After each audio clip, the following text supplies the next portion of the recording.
বিএনপির প্রতিষ্ঠাতা ও সাবেক প্রেসিডেন্ট জিয়াউর রহমান হত্যাকাণ্ডের বিষয়ে বেরিয়ে আসছে চাঞ্চল্যকর নানা তথ্য। এরই মধ্যে গা শিউরে ওঠার মতো তথ্য দিয়েছেন ৪৫ বছর পর গ্রেফতার হওয়া সাবেক সেনা কর্মকর্তা অবসরপ্রাপ্ত মেজর মোজাফফর হোসেন। জিজ্ঞাসাবাদে এই খুনি বর্ণনা করেছেন ইতিহাসের অন্যতম আলোচিত হত্যাকাণ্ডের আদ্যোপান্ত। জিয়াউর রহমানকে প্রথমে কে গুলি করেন, লাশ প্রথমে কে বা কারা সরিয়েছিল, কিভাবে মরদেহ ট্রাকে বা অন্য কোথাও নেওয়া হয়েছিল এবং পরবর্তী সময়ে ঘাতকরা কিভাবে কার সাহায্যে পালিয়ে গিয়েছিল সবকিছু হুবহু বিবরণ তিনি দিয়েছেন। তবে কিছু ক্ষেত্রে তিনি নিজেকে আড়াল বা হাইড আউট করার চেষ্টাও করেছেন। অনেক কিছু তিনি স্বীকার করেছেন। আমি কাজী মাহবুবুর রহমানকে দিয়ে শুরু করতে চাই। দীর্ঘ ইতিহাসের একটি দীর্ঘ রহস্য বা সত্য অনেক বছর পর চাপা ছিল, সেই জিনিসটি আবার বেরিয়ে এসেছে। একটি আলোচনা সবসময় ছিল যে আসলে কারা এই ঘটনার পেছনে ছিল, কেনই বা এই হত্যাকাণ্ড। আরও অনেক প্রশ্ন আছে, সেগুলো আমি পর্যায়ক্রমে আপনাদের কাছ থেকে জানার চেষ্টা করবো সেই উত্তরগুলো। প্রথমে আপনাকে দিয়ে শুরু করতে চাই, আসলে কি মনে হয় আপনার কাছে? আপনাকে ধন্যবাদ। বিষয়টা হলো, আপনি যেভাবে শিরোনাম করেছেন আগে এবং পরে, এই আগেটা ব্যাখ্যা করলে আমরা অনেক ক্লু পেয়ে যাই যে হত্যাকাণ্ডের আগে কি।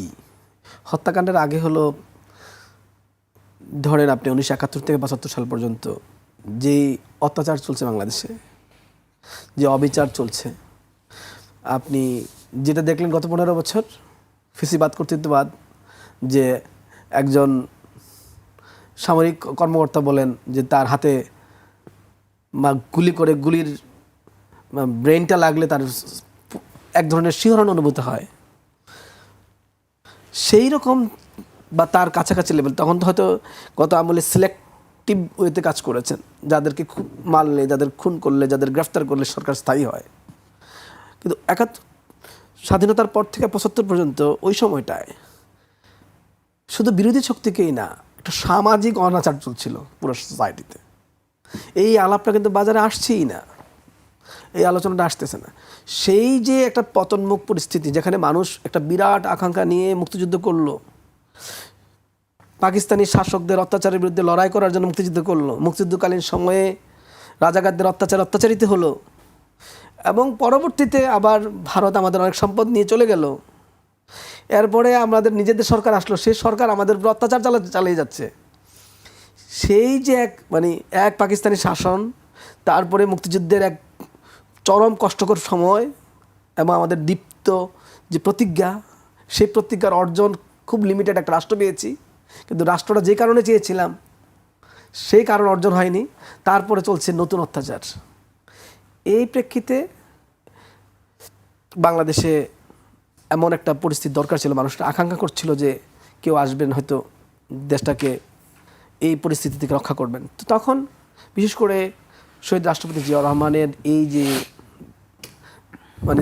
ওনার একবার স্বাধীনতার সময় তার যে ভূমিকা, মুক্তিযুদ্ধের জন্য আহ্বান, ঘোষণা, সেই আমরা যখন 25 তারিখের পরে দিক বিদিক ছোটাছুটি করছি, কোনো আমাদের অবস্থান নাই, তখন যে তিনি ঘোষণা দিয়ে জাতিকে ঐক্যবদ্ধ করলেন। এবং সারা পৃথিবীতে সামরিক বাহিনীতে মাধ্যমে তো আপনি ঘোষণা করতে হবে যুদ্ধ তো ঘোষণা না করলে যুদ্ধ হয় না। এই যে একটা যেহেতু উনি মেজর ছিলেন, সামরিক বাহিনীর এক জায়গায় একটা স্টেশনের দায়িত্বে ছিলেন, সেখান থেকে যখন যুদ্ধটা ঘোষণা করেন, ইম্পর্টেন্ট জায়গা যেখানে বেতার আছে, কালুরঘাট, অনেকগুলো কনটেক্সটও তাকে ওই সময়ের প্রেক্ষিতে আমাদের সুবিধা হয়েছে। যিনি 71 সালেও এক সময় আমাদের জন্য হঠাৎ করে একজন জুনিয়র অফিসার আমাদের পক্ষ হয়ে এক ধরনের ত্রাতা হয়ে দাঁড়ালেন। আবার দেখা গেল যে 75 পরবর্তী এই যে 72 থেকে 75 এই লম্বা সময়ে যে কষ্ট মানুষ করেছে রক্ষী বাহিনীর অত্যাচার, সে তারপরে আবার যখন একটা পরিস্থিতি তৈরি হলো, যে পরিস্থিতিতে বাংলাদেশের মানুষকে টেনে তোলা যায়, ভিশন দেখানো যায়, স্বপ্ন দেখানো যায়, যে স্বপ্নগুলো মানুষ মুছে যাচ্ছিল, সেই স্বপ্ন দেখিয়েছেন। এবং বাংলাদেশকে ঐক্যবদ্ধ করা, জাতীয়তাবাদী শক্তিতে রূপান্তরিত করা। আমাদের হিল ট্যাক্সের লোকজন যখন আমরা বাঙালি বললাম, তারা যে নিজেদের নিতে পারলো না, এই যে সবার মধ্যে একটা ইনক্লুসিভ রাজনীতি, যখন আওয়ামী লীগ নিজেকে নিজে নিষিদ্ধ করলো, সেই আওয়ামী লীগ নিজে নিষিদ্ধ করেছে, তার পুনরুজ্জীবন ঘটানো, যারা আওয়ামী লীগ জামাতকে নিষিদ্ধ করেছে, জামাতের পুনরুজ্জীবন ঘটানো। তো এই সব কিছু মিলিয়ে, তখন তো কোনো রাজনৈতিক দল নাই, তো সবাইকে রাজনীতি করতে দেওয়া, সকল নৃতাত্ত্বিক গোষ্ঠীকে বাংলাদেশি হতে সুযোগ দেওয়া এবং বাংলাদেশে আজকে যেভাবে অর্থনৈতিক শক্তি, বিশেষ করে আমাদের গার্মেন্টস, আমাদের ঔষধ শিল্প, যেগুলো আমাদের ভিশন এখন আমাদেরকে জনশক্তি, এই সবগুলো কিন্তু একটা আজকে অনেকেই বলছে না নতুন বাংলাদেশ 5 আগস্টের পরে, এটাও আমাদের একটা বড় স্বপ্ন ছিল। আমরা যারা 5 আগস্টের কেন্দ্র করে লড়াই করেছি, যারা গত 17 বছর রাস্তায় ছিলাম এবং যারা 5 আগস্ট কেন্দ্র করে পুরো লম্বা সময় ধরে প্রতিদিন রাস্তায় গিয়েছি, তাদের আবার একটা স্বপ্ন তৈরি হয়েছিল ফেসিবাদ থেকে, কর্তৃত্ববাদ থেকে মুক্তি পাওয়া স্থায়ীভাবে। এই নতুন বাংলাদেশ আসলে নির্মাণ করে ফেলেছিলেন একটা স্টাইলে শহীদ রাষ্ট্রপতি জিয়াউর রহমান। সেইটাকে সাস্টেইন করতে না দেওয়ার পিছনে, সাস্টেইন করতে না দেওয়ার কোনো লক্ষ্য কারোর ছিল কিনা, ওই যে আগে বললেন না আপনি, এই বাংলাদেশ হতে দেওয়া যাবে না, এটা কেউ চেয়েছিল কিনা। এবং আপনি দেখেন, আমি আপনাকে কয়েকটা ক্লু দিতে পারি। এরশাদ যখন ক্ষমতায় আসলো, সবাইকে ফাঁকি দিয়ে 88 নির্বাচনে কিন্তু আওয়ামী লীগ চলে গেল। কি সখ্য এরশাদের সাথে আওয়ামী লীগের, শেখ হাসিনার। আবার দেখেন, লম্বা সময় কর্তৃত্ববাদ, ফেসিবাদ প্রতিষ্ঠা করলো আওয়ামী লীগ। কি সখ্য এরশাদের, জিএম কাদেরের, রওশন এরশাদের, যে তারা আবার এই 15 বছর মানুষ একটা ভোট দিতে পারে না, কথা বলতে পারে না। 3টা নির্বাচন হলো, মানে চরম খারাপ নির্বাচন, কিন্তু জাতীয় পার্টির কোনো শব্দ নাই। আজকে এই যে জাতীয় পার্টি আওয়ামী লীগের এই সখ্য, প্রায় 24 বছরের কর্তৃত্ববাদী শাসনে ছিলাম আমরা। গত 54 বছরে 24 বছর কর্তৃত্ববাদের শাসনে ছিলাম। এই 24 বছর টাইম আমাদের জীবন থেকে, জাতীয় জীবন থেকে, প্রত্যেকটা নাগরিক জীবন থেকে কেড়ে নিয়েছে এই আওয়ামী লীগ এবং জাতীয় পার্টির সখ্য। ঐতিহাসিক পরিক্রমা এটা দেখা লাগবে যে এই সখ্য কেন তৈরি হয়েছিল, এই সখ্যের পিছনে কারা আছে, এটা দেশীয় শক্তি, আন্তর্জাতিক শক্তি, আঞ্চলিক শক্তি, কোথায় এটা লুকায়িত আছে, কারা বাংলাদেশের বিরুদ্ধে ষড়যন্ত্র করেছে। আমরা বারবার এই কথা অনেকের কাছ থেকে শুনেছি, ষড়যন্ত্র। আসলে ষড়যন্ত্রকারীরাই ষড়যন্ত্র বলে কিনা কি জানে, দেখতে হবে এই ঘটনার পিছনে আসলে কী ছিল। আমি এই জন্য আজকে প্রথম আলোতে আমার লেখা কিন্তু আমি 2টা বিষয় ক্লিয়ারলি বলেছি। একটা হলো যে তদন্তটা যেন একটা তদন্তকারী সংস্থা দিয়ে না হয়, এর মধ্যে যেন একটা আমাদের যতগুলো এক্সপার্ট টিম আছে এর মধ্যে একটা কম্বিনেশন যেন করা হয়, যেন বহুমুখী উত্তর আসে। আর দ্বিতীয়ত হলো এই ঘটনার একটা সামাজিক উদ্ঘাটন দরকার। আমি জন্য প্রস্তাব করেছি একটা স্বাধীন কমিশনের, যে কমিশনটা নাগরিক হিসেবে আমাদের অধিকার আছে। রাষ্ট্রপতি জিয়াউর রহমান বিএনপির সম্পদ না শুধু, বা তারেক রহমানের পিতা শুধু তাই নয়, আমরা বাংলাদেশের নাগরিক হিসাবে আমাদের একজন রাষ্ট্রপতি যিনি এতটা সাফল্যের সাথে বাংলাদেশকে আঞ্চলিক এবং আন্তর্জাতিক রাজনীতিতে ইম্পর্টেন্ট করে তুললেন, দেশীয় মৃৎশিল্পগুলোকে চাঙ্গা করলেন, বেসরকারীকরণ থেকে আমাদের মুক্তি দিলেন, যেখানে আমরা কোটি কোটি টাকা লস দিচ্ছিলাম, বাংলাদেশের মানুষকে বিদেশে যাওয়ার সুযোগ করে দিলেন। এই নতুন বাংলাদেশ নির্মাণ করার ক্ষেত্রে অল্প কয়েকদিন, 4-5 বছরের মধ্যেই বাধাগ্রস্ত করলো কে, কেন, সেটা বাংলাদেশের মানুষের, আমার কিন্তু আমি নাগরিক হিসেবে মনে করি সরকারের কাছে আমার দাবি যে আমি এটা জানতে চাই। এবং এই জানার জন্য আজকে আমার এই প্রস্তাবটা, যে যেন তদন্তটা হয় বিভিন্ন সাইড থেকে, এই জন্য তদন্ত টিমটা নানাভাবে গঠন করা যায় কিনা, এগুলোর চুলচালা বিশ্লেষণ সরকারই জানবে। আমি একটা প্রস্তাব করছি, কিন্তু এগুলোর নানান লিমিটেশন থাকে। সুতরাং আমি প্রস্তাব করলে যে প্রস্তাব সবটাই গ্রহণযোগ্যতা আমি মনে করি না। আবার স্বাধীন একটা কমিশন, সেটা কতটা অ্যাপ্রোপ্রিয়েটভাবে করা যায়, এবং এটা আমি বিভিন্ন জনের মানে স্টেক হোল্ডারদের নাম বলেছি, কাদের নেওয়া যায়। যদি এমন কিছু একটা করা যায়, তাহলে আমরা অনেক প্রশ্নের উত্তর দিতে পারবো, এবং আমরা অন্তত বাংলাদেশের 54 বছরের ইতিহাসে একটা সবচেয়ে বেদনাদায়ক, আপনি দেখেন শহীদ রাষ্ট্রপতি জিয়াউর রহমানের শাহাদতের পরে যেভাবে মানুষ নেমে আসলো, আপনি ছবিগুলো দেখেন, ফুটেজগুলো দেখেন। ইভেন বাংলাদেশে একমাত্র সরকার এই 54 বছরের ইতিহাসে যে সরকারের রাষ্ট্রপ্রধানের মৃত্যু হয়েছে, হত্যা হয়েছে, কিন্তু সরকারের পতন ঘটে নাই, একমাত্র বাংলাদেশ সরকারি 54 বছরের ইতিহাস। রাষ্ট্রপ্রধানকে খুন করে ফেলেছে এরা, কিন্তু বিএনপি সরকারকে খুন করতে পারে নাই। এটা আর কোনো সরকার নেই বাংলাদেশের সব সরকার এই তার কোনো না কোনোভাবে হয় ক্ষমতা হস্তান্তর করেছে, না অন্য কোনো আন্দোলনের প্রেক্ষিতে নিয়েছে। একটা রাষ্ট্রপ্রধানকে খুন করা হয়েছে, কিন্তু পরবর্তীতে, এবং দেখেন তারপরে সাত্তারের সরকার কিন্তু খুব ভালো চলছিল। এরশাদ কীভাবে এই কাজটা করেছে, আমি তো বাংলাদেশের মধ্যে সবচেয়ে অভিযুক্ত ব্যক্তি মনে করি এরশাদকে, এবং দ্বিতীয় অভিযুক্ত ব্যক্তি মনে করি রওশন এরশাদ এবং জিএম কাদেরকে, একই সাথে দুজনকে। গত 15 বছর আমাদের এতটা কষ্ট করতেই হতো না, শুধুমাত্র রওশন এরশাদ এবং জিএম কাদের যদি আনকন্ডিশনালি সাপোর্ট না দিত। এবং জিএম কাদের ওই কথাটা আপনার মনে আছে কিনা দেখেন, নির্বাচনের আগে ভারত সফর করে এসে বলে আমি কিছু বলতে পারবো না, ওনারা যদি বলেন বলবেন। এই ধরনের কথা কোনো দলের প্রধান বলতে পারে আর সেই দল টিকে থাকে, সেই ব্যক্তি গ্রেফতার হয় না এখন পর্যন্ত, এইটা আমি মনে করি ইন্টারিম সরকারের ব্যর্থতা এবং বর্তমান সরকারের উচিত খুব দ্রুততার সাথে জিএম কাদেরকে গ্রেফতার করা। জি, আপনার বক্তব্য আমরা শুনছিলাম। আমি ব্যারিস্টার এম সরওয়ার হোসেনের কাছে আসতে চাই। আপনি একসময় সামরিক বাহিনী ছিলেন এবং আপনার বিভিন্ন বক্তব্য আমরা গতকালকেও আমরা শুনেছি, আমাদের একটি প্রতিবেদনে ছিল। এই যে দীর্ঘ সময় পর তাকে গ্রেফতার করা হয়েছে, এটি কিভাবে সম্ভব হয়েছে আসলে, বা এই পেছনের ঘটনাগুলো আসলে আপনার কাছ থেকে একটু জানতে চাই, যে কেন এত বছর তিনি এইভাবে কিভাবে থাকতে পেরেছেন আত্মগোপন করে। এর মাঝখানে তিনি বিভিন্নবার বিভিন্ন দেশে যাতায়াত করেছেন, কিন্তু তাকে কখনো ধরা হয়নি। কারণটা কি আপনার কাছে মনে হয়? ধন্যবাদ আপনাকে, ধন্যবাদ আজকে সহ-আলোচক এবং সুপ্রিয় দর্শক যারা এই প্রোগ্রাম দেখছেন।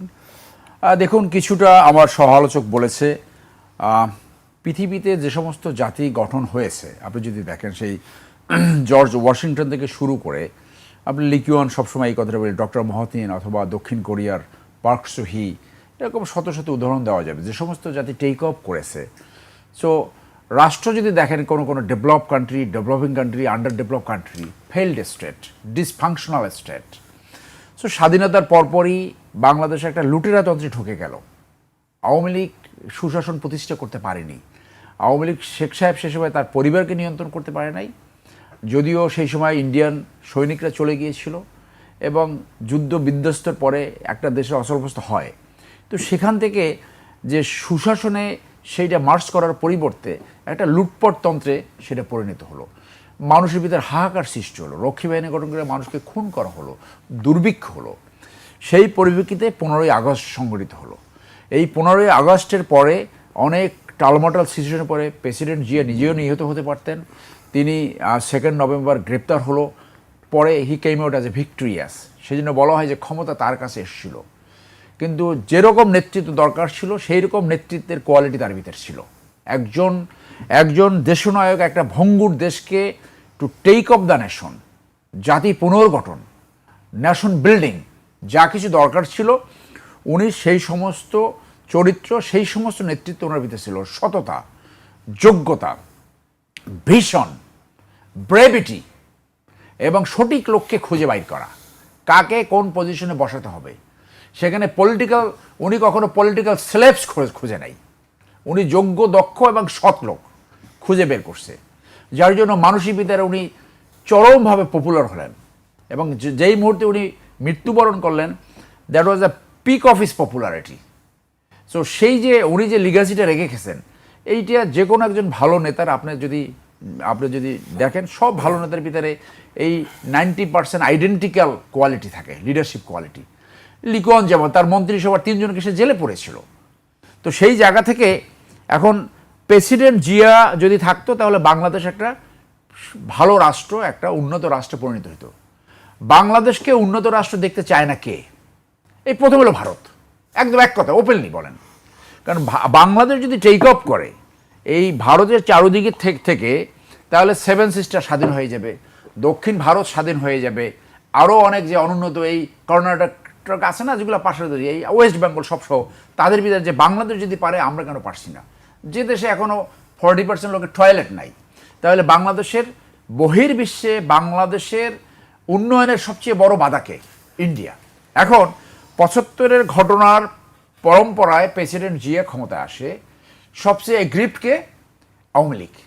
আওয়ামী লীগ তো সুযোগ খুঁজতেছিল প্রেসিডেন্ট জিয়াকে টার্মিনেট করা, অথবা তাকে ডিফেম করা, অথবা তাকে এরকম পরিস্থিতিতে করা। এবং সেইখানে প্রেসিডেন্ট জিয়া কাকে সেনাপ্রদান করলেন? এরশাদ সাহেবকে। এরশাদ সাহেবের বাড়ি কোথায়? কুচবিহার। তো এরশাদ সাহেব কত কৌশলে, দেখেন যে এই ঘটনাতে আমরা জানি যে জেনারেল মঞ্জুর যখন পুলিশের হাতে গ্রেপ্তার হলো, সে বলেছিল যে আমাকে পুলিশের কাছে হস্তান্তর করো। তার মানে তার কিছু বলার ছিল, কি পরিকল্পনা কি, এবং যতটুকু ঘটনা পরম্পরায় আসছে যে বলা ছিল যে প্রেসিডেন্ট জিয়াকে ক্যান্টনমেন্টে নিয়ে কিছু দাবি আদায় করা হবে, কিন্তু হি ইজ কিল্ড। তাহলে যে কর্নেল মোদি কিল করলো, তার সাথে ইন্ডিয়ার কি কানেকশন ছিল কিনা? So there was a missing link.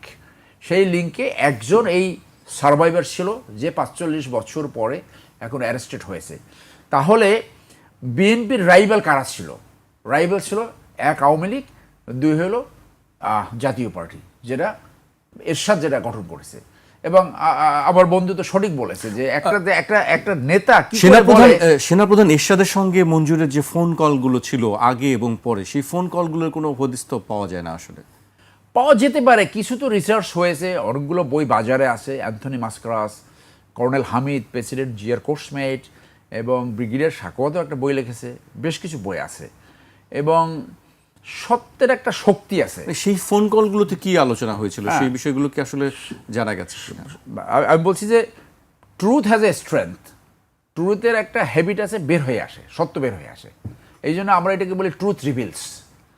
তো সেইখানে সেই ফোনগুলোকে তো অনেকগুলো ছিল যে ওই দাবি আদায়, তাকে এর পিছনে যে ঘটনা ছিল, এরশাদকে সেনাপ্রধান বাড়াতে জেনারেল মঞ্জুরের ভিতরে একটা গ্রিভেন্সেস ছিল। জেনারেল মঞ্জুর ব্রিলিয়ান্ট অফিসার ছিল, আপরাইট। প্রেসিডেন্ট জিয়া, জেনারেল মঞ্জুর, এরা মানে খুবই আপরাইট ছিল। তো তাকে চিটাগং কমান্ড থেকে তাকে স্টাফ কলেজে স্টাফ পোস্টিং করেছিল। এটা বলা হয় দেখে অনেক লেখায় আসছে যে একটা গ্রিভেন্সেস ছিল। সেই জন্য এই যে উনি গেলেন দলের কোন্দল মিটাতে, এই সুযোগটা কাজে লাগাইছে। কিন্তু পরবর্তী ঘটনার পরম্পরায় যে জেনারেল মঞ্জুরকে হত্যা করা হলো, এবং কোর্ট মার্শালটা তখন হলো যখন জেনারেল এরশাদ সেনাপ্রধান। তাইলে এই কোর্ট মার্শালের ফেয়ারনেস নিয়ে কোনো প্রশ্ন আছে কিনা? কার কথা বলছেন যে ওই সময় যারা জড়িত ছিল? 18 জনের জিরি, 18 জনের কোর্ট মার্শাল, 13 জনের ফাঁসির আদেশ হয়েছে, বাকিগুলোর যে বিভিন্ন জেল টার্ম হয়েছে। তো এইখানে মঞ্জুরের তো কোনো কোর্ট মার্শাল হয়নি না, মঞ্জুর তো মারা গেল। মঞ্জুর তো তার 2 দিন পরে কিল্ড হয়েছে। মঞ্জুরকে পুলিশের সাথে না দিয়ে তাকে নিয়ে গেল সেনাবাহিনী এমপি চেক পোস্টে। যতটুকু আমার মনে পড়ে ক্যাপ্টেন আজাদ নামে একজন তাকে গুলি করেছে, এবং সেই আদেশটা এরশাদ দিয়েছিল বলে সবাই ধারণা, অনেকেই বলেন। হ্যাঁ, উনি যাতে এই কোনো কিছু তার মুখ থেকে না বের হতে পারে এটা। তাহলে আমরা এখন মিলান যে প্রেসিডেন্ট জিয়ার বিএনপির রাইভাল ছিল কি? এরশাদ হয়ে গেল সেনাপ্রধান।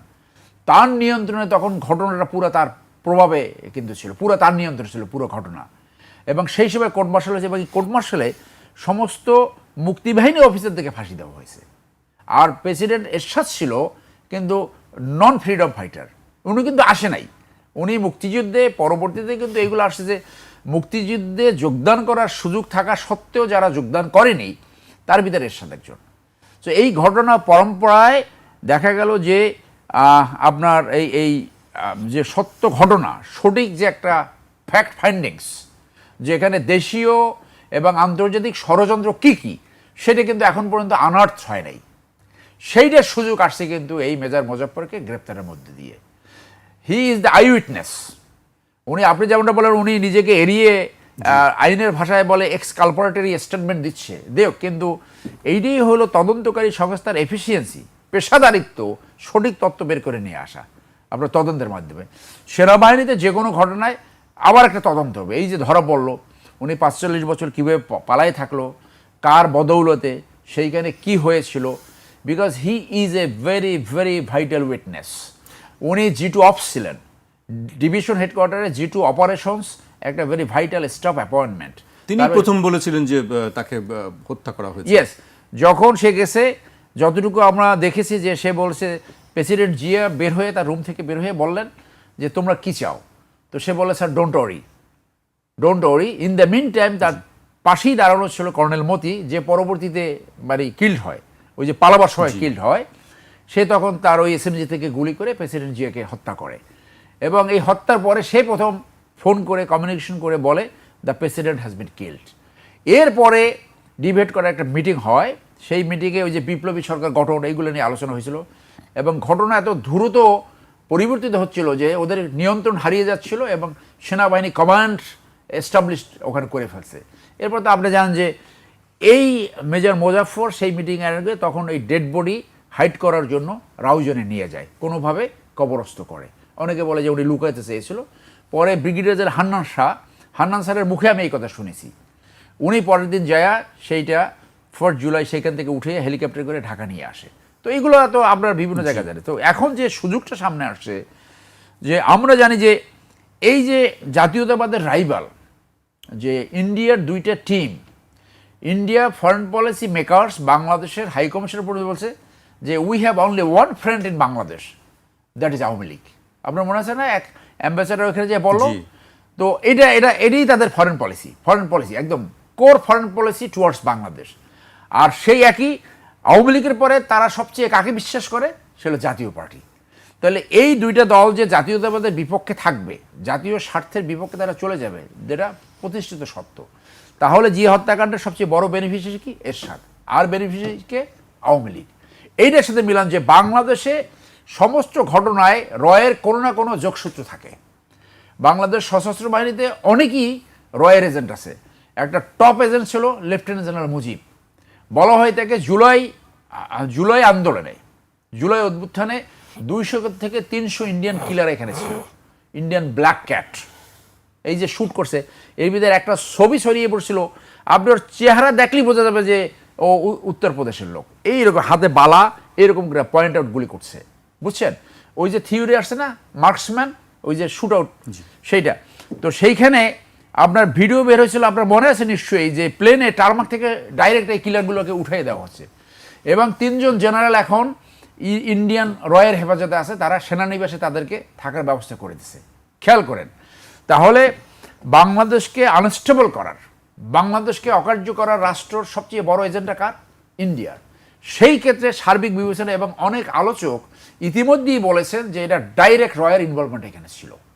খেয়াল করেন, তাহলে এই মোজাফফর সাহেবের গ্রেপ্তারের সাথে কিন্তু একটা সুযোগ আসছে এই সত্যটাকে আনার্থ করা, এই সত্যটাকে জাতির সামনে প্রকাশ করা, এই সত্যটাকে এনে রাষ্ট্রীয় পলিসি ফর্মুলেট করা, বুঝতে পারছেন? সেই জন্য তাকে, এবং যেহেতু the person killed none other than a president, public has a interest, শুধু interest, it's my right as a citizen, this is my right, যে উনি কি বলতেছে, কি সত্য বের হইল, কি হয়েছিল, because he is the only living I witness. So আমাদের সামনে এই সুযোগটা এখন আসছে, জাতির সামনে সত্য প্রকাশ করে পরবর্তী রাষ্ট্রীয় পলিসি ফর্মুলেটে এই যে ষড়যন্ত্র, এই যে পরিকল্পনা, কেন এই ধরনের একজন নেতা, যে নেতা একজন জাতির জন্য দরকার ছিল, অত্যন্ত জরুরি প্রয়োজন ছিল জাতি গঠনে, সে কেন নিহত হইল এবং বাংলাদেশ কেন 30 বছর পিছিয়ে পড়লো। আপনি জানেন যে প্রেসিডেন্ট জিয়ার হত্যাকাণ্ডের পরে, তখন আমি ক্লাস 10-এর ছাত্র, 81-এ, ক্লিয়ারলি মনে আছে, প্রত্যেকের হৃদয় ভেঙে গেছে যে মানে সবার ভিতরে যে সুশাসন, যে অপশাসন, দুঃশাসন, লুটপাট, যে অরাজকতা আওয়ামী লীগ সৃষ্টি করেছিল, মানুষ সেখান থেকে পরিত্রাণ চাচ্ছিল। মানুষ চাচ্ছিল সুশাসন, ন্যায় বিচার, লুটেরা তন্ত্রবিহীন একটা সমাজ, যেখানে একটা ন্যায্য সমাজ প্রতিষ্ঠিত, যেখানে নালিশ জানানো যাবে, যেখানে বিচার হবে, যেখানে একজনের সম্পত্তি আরেকজন লুট করবে না, যেখানে আরেকজনকে ধর্ষণ হবে না, যেখানে খুনাখুনি হবে না, সেই দিকে যখন দেশ যাচ্ছিল, এই সময় যখন প্রেসিডেন্ট জিয়া নিহত হলো, অনেক বিদেশি কমেন্টেটর সেই সময় কমেন্ট করেছে যে বাংলাদেশ 30 বছর পিছিয়ে গেল। তাহলে এইটা গভীর ষড়যন্ত্র ব্যতীত, এই ইন্ডিয়ার ষড়যন্ত্র ব্যতীত এইটা হয়েছে বলে আমাদের মনে হয় না। সেই জন্য এই সত্যটা এখন বের করে আনতে হবে কার মুখ থেকে, যে সর্বশেষ লিভিং আই উইটনেস।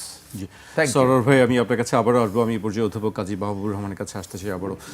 একটি প্রশ্ন সবার মধ্যেই কাজ করে যে দীর্ঘ এতগুলো বছর, সেই এত বছরে কেন এই বিচারের কোনো আরও পূর্ণাঙ্গ বিচার হয়নি? বিচার একটি তো কোর্ট মার্শাল আমরা দেখেছি, এই বিষয়ে আর কোনো কথা হয়নি বা কোনো শ্বেতপত্র কোনো প্রকাশ করা হয়নি একটি স্বাধীন তদন্ত কমিশন গঠনের মাধ্যমে। কেন এত দেরি হলো আর কি? অন্যান্য হত্যাকাণ্ডের তুলনায় এই হত্যাকাণ্ডটা অনেক কমপ্লেক্স। আপনি দেখেন, এরশাদ সাহেব পুরো হত্যাকাণ্ডটা মনিটর করেছেন আমার মনে হয় আর কি, এবং মনিটর করতে গিয়ে সেখানে রাইভেল দাঁড় করাইছেন মঞ্জুরকে। হয়তো মঞ্জুরেরও হাত আছে প্রথম দিকে, পরে হয়তো বুঝতে পারছি কী কে জানে।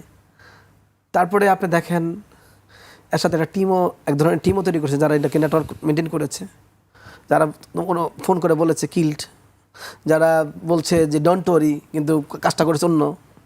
তারপরে মঞ্জুর যখন বেরোতে গেল তাকে আটক করেছে, তাকে বলছে পুলিশও দিবে, নিয়ে গেছে অন্য জায়গায়। তাকে কিন্তু বলেছিল পুলিশ দেবে, নিয়ে গেছে অন্য জায়গায়। তো সব জায়গায় দেখেন একটা সঠতা, প্রতারণা, পুরো কেসটার মধ্যে এই জিনিসগুলো আমরা একসাথে চরিত্রের মধ্যে দেখতে পাই। এই পুরো প্রক্রিয়া, হত্যাকাণ্ডের পুরো প্রক্রিয়ায়, মানে সামরিক হত্যাকাণ্ড বা সামরিক বাহিনী যখন এই ধরনের ইয়েতে যায়, এটা কোনো সময় বোঝা যায়, এটা খুবই স্ট্রেট থাকে অনেক সময়। কিন্তু এই হত্যাকাণ্ডটা স্ট্রেট ছিল না, খুবই সঠতার সাথে কাজটা করা হয়েছে। এই চরিত্রটা এরশাদের মধ্যে আমরা 9 বছর দেখেছি। বলা একটা, করা একটা, বলা একটা, করা একটা, মানুষের সাথে সারাক্ষণ প্রতারণা করা। প্রায় গিয়ে বলতো মসজিদে গিয়ে যে আমি তোর স্বপ্নে দেখছি এখানে নামাজ পড়তেছি, ইসলামের কথা বলতো, আবার বান্ধবী নিয়ে সারাদিন চলতো।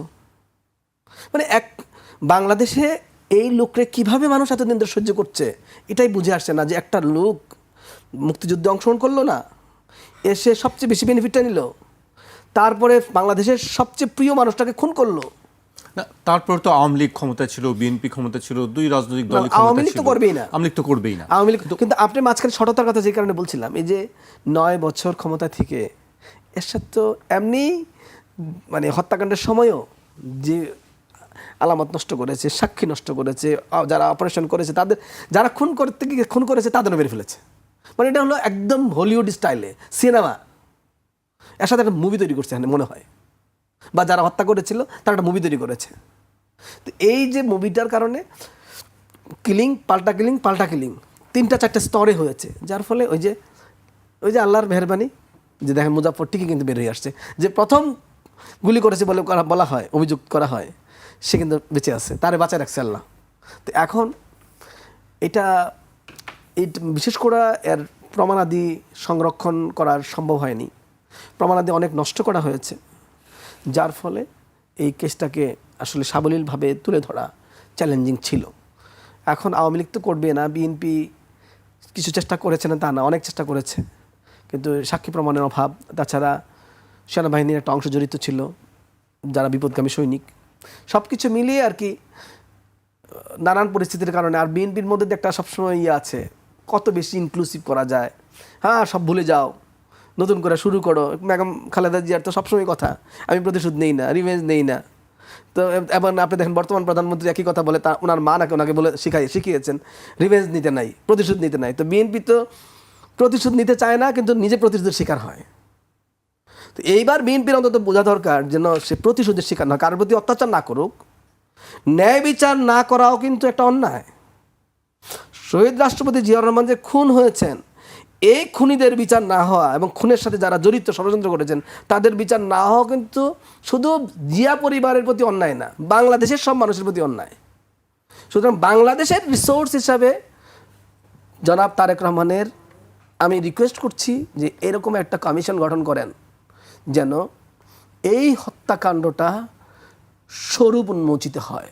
বাংলাদেশের রিয়েল ভিলেন কারা, বাংলাদেশকে নিয়ে যারা খেলেছে, বাংলাদেশকে যারা মেরে ফেলেছে, বাংলাদেশের রাজাকার কে কে খুঁজে বের করেন।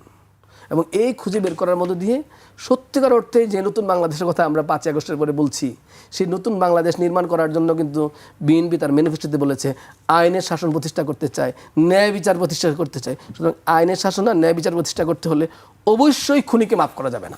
বিচার প্রক্রিয়াটা মোজাফফর হোসেন, তার বিচার প্রক্রিয়াটা আসলে এখন কিভাবে হবে? আমরা জানি যে তিনি সেনা হেফাজতে আছেন। দেখুন, একটা তথ্য সামনে আসছে যে সে কনভিক্টেড।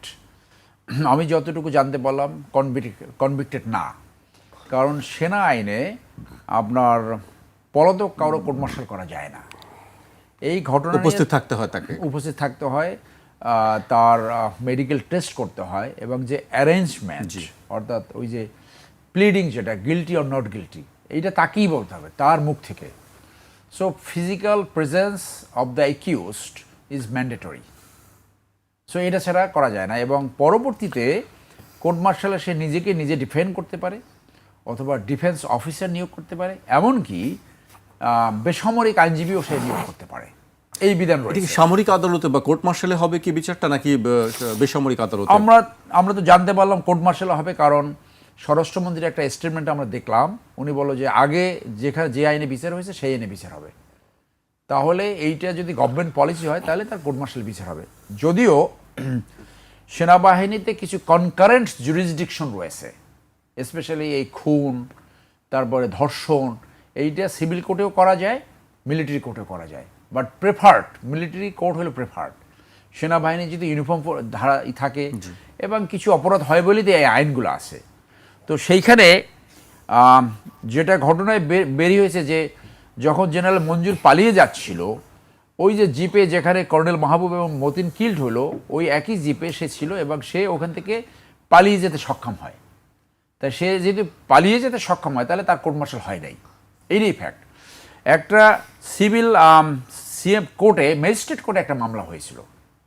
সেই মামলায় তার সম্বন্ধে বর্ণনা আছে যে সে পাশে দাঁড়িয়েছিল, এবং সেইটা বোধহয় 2001 সালে সেই মামলাটা ক্লোজ হয়ে যায় সাক্ষী না পাওয়াতে।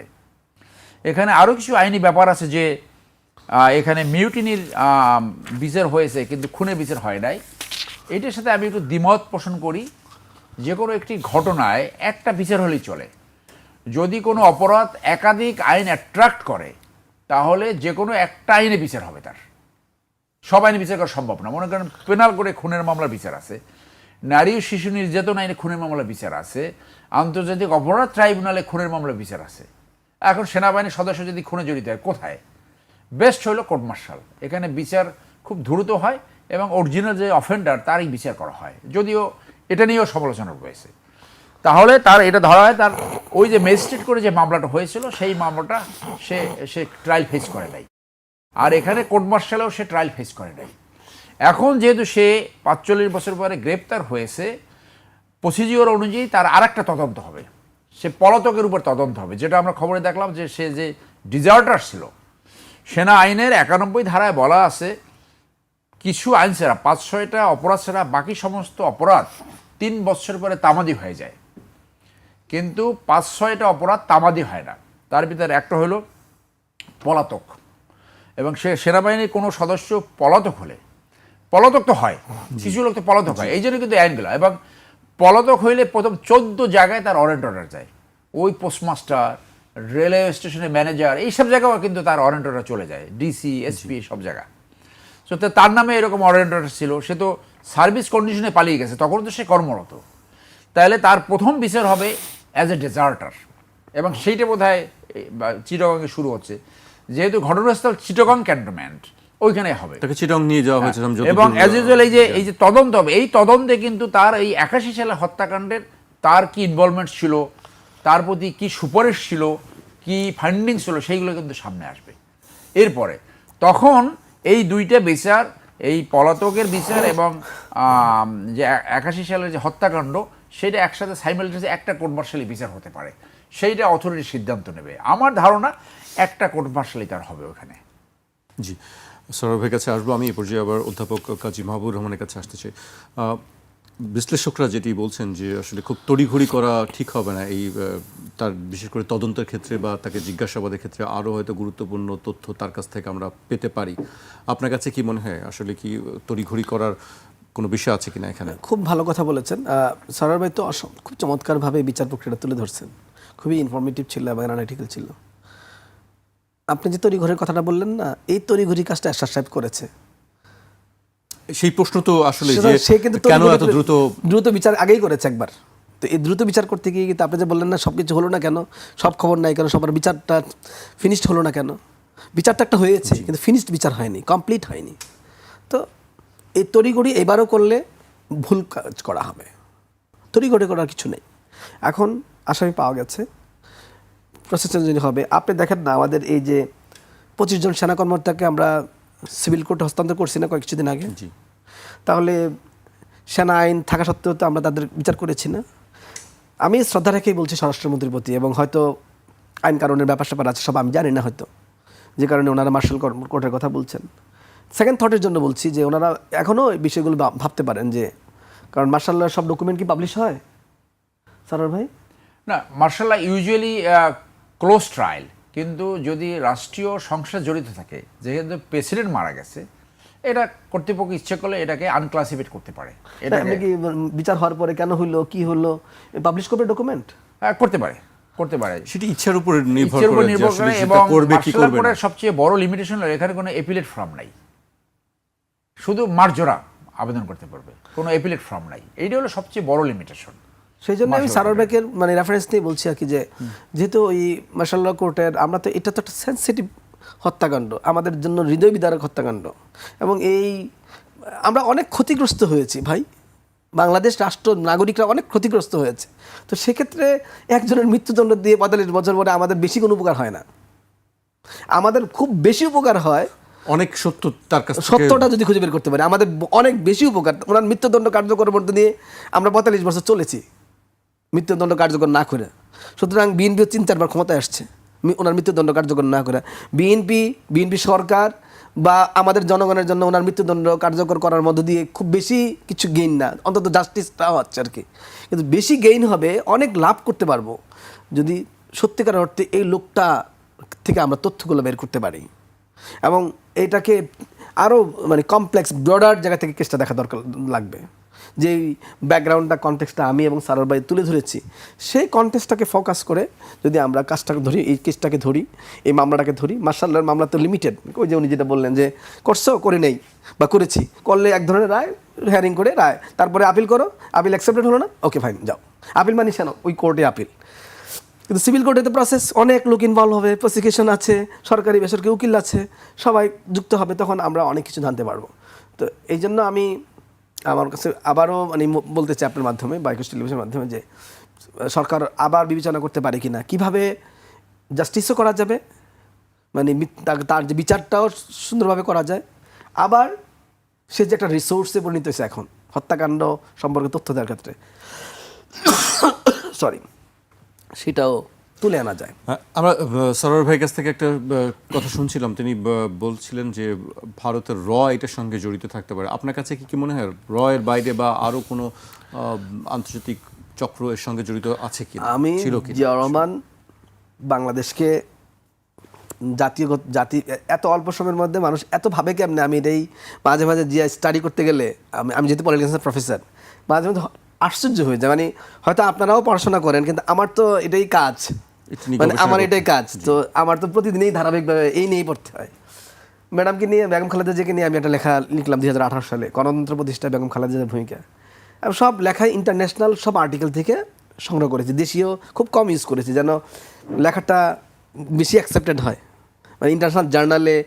আমাদের লেখাগুলো অ্যাকসেপ্টেড হওয়ার সন্দেহ থেকে যায়, আর অনেক সময় আমরা বায়াস থাকি, এই জন্য ভাবলাম যে এই ধরনের লেখা লিখবো, যেহেতু তাও না আন্তর্জাতিক পিয়ার রিভিউড জার্নালগুলোতে যে আর্টিকেল পাবলিশ হয়েছে খালেদা জিয়ার শাসনামল নিয়ে, সেই আর্টিকেল খুঁজে দেখেছি এরকম বোধ, আমি 25 থেকে 30 হাজার টাকার প্রিন্টই করেছিলাম 2014 সালে। 2014 সালে বা 13 সালে কাজ শুরু করেছি, সেই লেখা পাবলিশ করেছি 2018 সালে, মানে এত রিগোরাস কাজ করেছি। তো সেই লেখা লিখতে গিয়ে দেখা গেল যে তখন আমি ওই যে খালেদা জিয়াকে খুঁজতে গিয়ে জিয়াউর রহমানকে খুঁজে পাচ্ছি। আপনি যখন সাময়িক সার্চ দিচ্ছি তখন তো ওই আর্টিকেলও চলে আসতেছে, তখন আমি আবার ইন্টারেস্ট শো করার জন্য ওটা বললাম। তখন আমি দেখতে পেলাম একটা মানুষ কীভাবে সম্ভব এত অল্প সময়ের মধ্যে এত কিছু ভাবা। আপনাকে কতগুলো উদাহরণ আমি দিলাম। এটা রাষ্ট্র তৈরি করার জন্য জাতীয় উদ্যোগ, আঞ্চলিক উদ্যোগ, সার্ক, আন্তর্জাতিক উদ্যোগ, আপনি যেখানে যাক ডেলিগেট, রাষ্ট্রপতি জিয়ার ডেলিগেট, সেখানে কিন্তু ডিসিশন মেকিংয়ে এসে ইন্টারভেন করছে। এইসব কে চায়? বাংলাদেশের ছোট রাষ্ট্র, সুতরাং জিয়াউর রহমানের এই যে বিকাশ এবং জিয়াউর রহমানের এই লিডারশিপের সাথে সাথে বাংলাদেশের এই লিডারশিপ আঞ্চলিক এবং আন্তর্জাতিক ক্ষেত্রে, এবং বাংলাদেশ ছোট একটা রাষ্ট্র, সদ্য স্বাধীন রাষ্ট্র, 7-8 বছর রয়েছে, সে সাউথ এশিয়ার অন্য সব রাষ্ট্রকে নিয়ে ইন্ডিয়াকে আলাদা কর্নার করে ফেলার মতো একটা অবস্থা। অনেকেই লিখেছেন, অভিনুর কথা বলি, মিস্টার অভিনু, সে খুবই ভালো একটা রিসার্চার, এই সার্ক নিয়ে লিখেছেন যে মনে হচ্ছে না যে সার্ক গঠন করার মধ্যে দিয়ে বাকি 6টা রাষ্ট্র ইন্ডিয়া বড় রাষ্ট্রকে কর্নার করে ফেললো। তো এই যে চিন্তাগুলো এবং এর মধ্যে দ্রুত সফলতা অর্জন করা, চিন্তা করে থেমে না, আমরা অনেক কিছু ভাবে নাই, শুধু এটাকে ইমপ্লিমেন্ট করতে পারা। মানে আমাদের অনেক রাষ্ট্রবন্ধন, আমরা রাষ্ট্রবিজ্ঞানীরা অনেক কিছু ভাবি সারাদিন, কিন্তু ইমপ্লিমেন্ট করতে পারেন না, কাজটাকে মানে ওই যে মেটেরিয়ালাইজ করা। এই জিনিসগুলো আমার কাছে মনে হয়েছে যে আপনি দেশকে স্ট্যাবল করবেন, আপনি দেশকে এগিয়ে নিয়ে যাবেন, গণতন্ত্র স্ট্যাবল হয়েছে, বহুদলীয় গণতন্ত্র, সরকার স্ট্যাবল হয়েছে, আইন শৃঙ্খলা স্ট্যাবল হয়েছে, অর্থনীতি স্ট্যাবল হয়েছে, ব্যাপক সাহায্য আসতেছে বিদেশ থেকে, ইনভেস্টমেন্ট আসতেছে, যে স্টেবিলিটি আসছে। এর মধ্যে চীন স্বীকৃতি দেয় না এতদিন, চীনও স্বীকৃতি দিয়েছে, সব জায়গায় আপনি অ্যাকনোলেজমেন্ট পেয়ে গেছেন। তো আপনি নিজেকে প্রতিষ্ঠিত করে ফেলতেছেন, আঞ্চলিক লিডার হয়ে যাচ্ছেন, আন্তর্জাতিক নেতা হয়ে যাচ্ছেন, ইরান ইরাক যুদ্ধ বন্ধ করে দিচ্ছেন, তো সবাই তো আপনার দিকে দৃষ্টি। তো এইরকম এক ব্যক্তি বাংলাদেশ হারিয়েছে, সেই হারানোর সাথে বহু লোক জড়িত থাকতে পারে, বহু সংস্থা জড়িত থাকতে, বহু গোষ্ঠী জড়িত থাকতে পারে। এইটা ভাই একটা বিষয় বলেছেন, আমার কাছে মনে হয় এই জন্যই আমি বলেছিলাম কমিশনটা গঠন করার কথা, যে কমিশনের রিপোর্ট সরকার পাবলিশ করবে কারণে পরের ব্যাপার, কিন্তু খুঁজটা তো নেওয়া যায়, তথ্যগুলো তো নেওয়া যায়, একটু তথ্যগুলো উদ্ঘাটন করার জন্য একটু সময় নেওয়া দরকার। মুজাফফরকে এত দ্রুত বিচার করার পক্ষে না আমি। জি, আরও সময় নিয়ে আরও তদন্তের মাধ্যমে আরও জিজ্ঞাসাবাদের মাধ্যমে হয়তো তার কাছ থেকে আরও অনেক গুরুত্বপূর্ণ তথ্য। আমি সরোয়ার ভাইয়ের কাছে আবার আসতে চাই। সরোয়ার ভাই, আপনাদের দুজনের কথা একটি বিষয় যে আসলে দেশি বিদেশি একটি চক্রান্ত সবসময় আমাদের এখানে কাজ করেছে, আপনিও বলছেন। আসলে আমাদের বাংলাদেশের রাজনীতিতে এই প্রভাবটি আসলে কবে শেষ হবে আসলে? যখন একজন পেট্রিয়টিক লিডার আসবে, যখন একজন প্রেসিডেন্ট জিয়ার মতো, উদাহরণ দিয়ে বলি, তার মতো একজন নেতা আসবে। পৃথিবীতে অনেক ছোট রাষ্ট্র তাদের সক্রিয়তার মাধ্যমে টিকে আছে, যেমন মনে হয় সুইজারল্যান্ড। এই আমাদের উপমহাদেশের আশেপাশে যদি দেখেন, সিঙ্গাপুর তো আসি, মালদ্বীপ, Nepal, south Korea, Sri Lanka, south Korea, তারা কীভাবে ঠিক আছে? সক্রিয়, নিজস্ব সক্রিয়তায়। আপনি যখন জনগণের ম্যান্ডেট নিয়ে সরকার চালাবেন, তখন আপনার কাউকে ভয় পেতে হবে না। আপনার সবব্রেন সিদ্ধান্ত নেওয়ার অথরিটি, লিডারশিপ আছে কিনা, দেশের জন্য এবং জাতির স্বার্থে যেটা প্রয়োজন সেই সিদ্ধান্ত আপনি নিতে পারেন কিনা। আমি কোনো প্রজেক্টে চীনকে ইনভলভ করব, না জাপানকে ইনভলভ করব, না কাকে ইনভলভ করব, সেই সিদ্ধান্ত নেওয়ার অথরিটি আমার আছে কিনা, সেইটা হলো সক্রিয়তা। এখানে দেখা যায় এই পারে না। যখনই জনগণের ম্যান্ডেটবিহীন সরকার চালায়, তখন তার ওইখানের সমর্থন লাগে, ওইখানে তার গুরু লাগে, এদের ব্লেসিং লাগে, এইগুলো হয়। সো যে কোনোভাবে তাহলে আপনার স্বকীয় রাষ্ট্র ব্যবস্থা পরিচালনা করতে হলে জনগণের ম্যান্ডেট লাগবে। জনগণের ম্যান্ডেট নিতে হলে গণতান্ত্রিক প্রক্রিয়া আপনার থাকতে হবে, জনগণের কাছে জবাব দিতে থাকতে হবে। আমি যে ম্যানিফেস্টো দিয়ে সরকার পৌঁছানো আসছি, আমি সেই ম্যানিফেস্টো পুরোপুরি ফুলফিল করতে পারি কিনা, না পারলে জনগণের কাছে একটা জবাব দিতে হবে। প্রতিশ্রুতি ভঙ্গ করা যাবে না। মেকিয়েবেলি অথবা এই যে আপনার সততা, রাজনীতিতে যে সততা, চাণক্য অথবা মেকিয়েভেলি, টু অ্যাপ্রোচেস অফ পলিটিক্স। একটা হলো সততাপূর্ণ, যেটা মেকিয়েভেলি শিখে গেছে, এবং চাণক্য।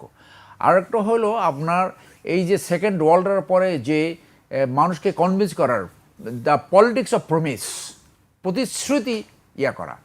সো এই প্রতিশ্রুতি যদি আপনি ভঙ্গ করেন, তখন আর জনগণ আপনাকে বিশ্বাস করবে না। আজকাল এই ইয়াং ছেলেরা, আপনি দেখেন, এই একটা স্ট্রাইক হইলো এই পরীক্ষা নিয়ে, অনেক ছেলেদের কথা এত শার্প, আপনি অনেক কিছু ডিনাই করতে পারেন, কিন্তু তারা এত শার্প দেখেন কিছু। তো এই যে মানুষের যে আপরাইটনেস, যে সততা ধারণ করতে চায়, এই জিনিসটা যারা রাষ্ট্র পরিচালনা করে তাদের মাথায় রাখতে হবে। আপনি যদি আপনার প্রতিশ্রুতি ফুলফিল করতে না পারেন, সেটাও আপনি জনগণের কাছে আপনি বলবেন। এবং সবচেয়ে বড় দরকার পিসফুল ট্রানজিশন অফ পাওয়ার। রাষ্ট্রের দায়িত্ব হলো participatory, fair, free election conduct করা রাষ্ট্রের দায়িত্ব। আপনি ক্ষমতা থেকে আপনার কিছু চাটুকার বলবে ফ্রি নির্বাচন হলে আমরা হেরে যাব, যেটা আওয়ামী লীগ করেছে, আমরা হেরে গেলে তো আমরা পালাই যাব। Don't accept that. জনগণ যদি আপনাকে ভোট না দেয়, আপনি থ্যাংক ইউ ভেরি মাচ। আপনি যদি বিরোধী দলে থাকেন, এখনো তো বিরোধী দলের কাছ থেকে আমরা ইলেকশন ইঞ্জিনিয়ারিং এর কথা শুনি। রাজনীতি এইভাবে বিষবাষ্প বাংলাদেশে হয়েছে। যারা রাজনীতির নামে লুটেরাতন্ত্র সৃষ্টি করে, চুরিতন্ত্র সৃষ্টি করে, তারা রাজনীতির আস্থা করে নিক্ষিপ্ত হয়। রাজনীতি এইরকম বিষাক্ত হয়েছে, আইদের ক্ষমতায়, নাইলে পলাতক, নাইলে জেলে। এই রাজনীতি কোনো দেশের জন্য মঙ্গল বয়ে আনতে পারে না। এই রাজনীতি detrimental, disastrous for a nation. এখান থেকে ইউটার নিতেই হবে, এখান থেকে রিভার্স করতেই হবে। এবং আমাদের মনে রাখতে হবে, আওয়ামী লীগ টাইপের রাজনীতি, লুটপাট, চুরি, ডাকাতি, ভণ্ডামি, গুন্ডামি, মানি লন্ডারিং আওয়ামী লীগের মতো পরিণতি আনবে, কোনো ডাউট ছাড়া। Settle principal of the history of political science, স্বৈরাচারী পতন হয় in matter of time. Sheikh Hasina পতন হয়েছে, বাশার আল আসাদ পতন হয়েছে। সো এই ইতিহাসের শিক্ষাগুলো নিয়ে রাষ্ট্র পরিচালনা করতে হবে। ক্ষমতায় আপনি 5 বছর থাকলেন, 10 বছর থাকলেন, 15 বছর থাকলে কি যায় আসে? ক্ষমতা থেকে যদি পালাতে হয়, সো সবসময় ওই যে কলাপাতায় শোয়া মানিক, এই যে বিচারক সহ একদম এই যে হুজুর পালাই গেছে, ইমাম, সেইগুলো প্রতিদিন একবার করে মনে করতে হবে রাষ্ট্র পরিচালনার ক্ষেত্রে, যাতে ওই পরিণত হয়। এই রাজনীতি করা উচিত হবে না যাতে ক্ষমতা না থাকলে পালাইতে হয় না। সেই ক্ষেত্রে রাষ্ট্র পরিচালনায় প্রথমেই মন্ত্রীদের অ্যাকাউন্টেবিলিটি আনতে হবে, সরকার প্রধানদের, যে তাদের সম্পত্তির পরিমাণ কী পরিমাণ বাড়তেছে, তাদের সম্পত্তি জনগণের বিরুদ্ধে ঘোষণা করবে। তারপর এমপিদের কোনো কন্ট্রোভার্সি হলে তার বিরুদ্ধে তদন্ত করবে। সৎ মানুষ দ্বারা যদি রাষ্ট্র পরিচালনা না করেন, তাহলে রাষ্ট্র যে পরিচালনা করে সরকার প্রধানই কিন্তু বেকায়দা পড়বে, because it is a team. আপনি কি টিম গঠন করছেন, কিভাবে আপনার এজেন্ডা, আপনার ম্যানিফেস্টো ফুলফিল করবেন, দ্যাট ইজ দ্য রেসপন্সিবিলিটি আপন অন ইয়োর শোল্ডার। এখন আপনি কাঁধে নেবেন। সেই জন্য একটা কথা আসছে, শুধু দলীয় তথাকথিত অনুগত কিন্তু ভিতরে ভিতরে চোর, তাদের দিয়ে আপনি রাষ্ট্র চালাতে পারবেন কিনা? রাষ্ট্র তো শুধু দলের লোকদের জন্য না। সেই জন্য প্রেসিডেন্ট জিয়ার যে পলিসি ছিল, যেখানে যে লোকটা ভালো, দক্ষ, যোগ্য, সৎ, সাহসী, তাদেরকে যে পদের জন্য মনে করেন আমি পেট্রোলিয়াম কর্পোরেশনে একজন লোক দেবো, ওই লোকটা ওই পদের জন্য বেস্ট, তাকে খুঁজে বাই করতে হবে। মনে করেন আমি যোগাযোগ মন্ত্রী বানাবো, ওই লোকের জন্য যে বেস্ট তাকে আমি আনবো। মনে করেন একটা সংস্থায় আমি পাবলিক সার্ভিস কমিশন, সেইখানে যাকে দায়িত্ব দেবো, he is the best for that position. এইটাই হলো রাষ্ট্র পরিচালনার মূলনীতি। এখন ওই যে বললাম যে ওই কোর্ট মার্শালে আবার একটু ফেরত আসি। কোর্ট মার্শালের সুবিধাটা হলো বিচারের পরে শুধু মার্জনা, তাহলে এইটা মনে করেন যে 1 বছরের ভিতরে এক্সিকিউশন হয়ে যেতে পারে। কিন্তু আপনি যদি এখন নর্মাল পেনাল কোর্ট, সিভিল কোর্টে যান, সেখান থেকে আপনার 6টা ধাপ অতিক্রম করতে হবে। Trial court, high court division, appellate division, review, president মার্জনা। নাও থিঙ্ক অ্যাবাউট যে যাদের ফাঁসি হয় নাই, তারা কিন্তু 5ই আগস্টের পরে অল আর ওয়াকিং ফ্রি। আপনি পেনাল কোর্টে এই বিচার নিলেন, আপনি কয়দিনে এটা টার্মিনেট করতে পারবেন না। তাহলে থার্ড ওয়ার্ল্ড কান্ট্রিতে সাকসেসফুল ভেরি ভেরি ডিফিকাল্ট। আপনি সাকসেসফুল হলেন না, আপনি তো সরকারে পার্মানেন্ট থাকবেন, একসময় চলে যেতে হবে। তখন যদি ঘুরে পড়ে আবার এই যারা হুমকি ধামকি দিচ্ছে, আইসে গেছি, আসিতেছি, তারা যদি আসে, then he will walk free. So আপনার এটাও বুঝতে হবে। তবে তথ্য অধিকার আইনে শুধু রাষ্ট্রীয় নিরাপত্তা ব্যতীত সকল ইনফরমেশন জনগণ পাওয়ার হকদার। রাইট টু ইনফরমেশন, সেটি অধ্যাপক কাজী মাহবুবুর রহমান বলছিলেন যে কোর্ট মার্শালের হলে সেই ক্ষেত্রে যে তথ্যগুলো সেগুলো সাধারণের মানুষের জানার এটা সুযোগ ইজ থাকে ম্যাটার না। Of policy. এটা ঠিক আছে, এইটা যেহেতু প্রেসিডেন্ট কিল্ড হয়েছে, কোনো সেনাবাহিনীর সদস্য না, প্রেসিডেন্ট, সিটিং প্রেসিডেন্ট, এটা পাবলিক হবে। তো এটা তো রাষ্ট্রীয় নিরাপত্তা নাই, যেহেতু 18 জনের বিচার হয়েছে, এটার সাথে রাষ্ট্রীয় সিকিউরিটি এইভাবে নিয়ে যে রাষ্ট্রের সভরেন্টি নষ্ট হয়ে যাবে, বর্ডার একজনের টেক ওভার করবে, এটা না।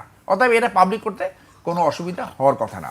ওই যে 6টা অপরাধের কথা বললাম, যেটা আজীবন অ্যালাইভ থাকে মৃত্যুর আগ পর্যন্ত, এবং আজীবন আর্মি অ্যাক্টের আওতায় থাকবে, যেহেতু সার্ভিস কন্ডিশনে এই অপরাধটা হয়েছে। সেটা একটা হলো ওই যে ডেজার্টার, একটা হলো মিউটিনি, আর একটা হলো আপনার এই যে খুন, ম্যানসেলেটার, কিলিং, ধর্ষণ, আর একটা হলো প্রপার্টি রিলেটেড। এইগুলো কখনোই তামাদি হয় না। তাহলে এটা ওই যে ডেজার্টার, মিউটিনি, কিলিং আছে, this is not time bird, তাহলে এই বিচার করা যাবে। এখন কোন আদালতে বিচার হবে, সামরিক আদালতে না বেসামরিক আদালতে, that's a matter of decision by the government.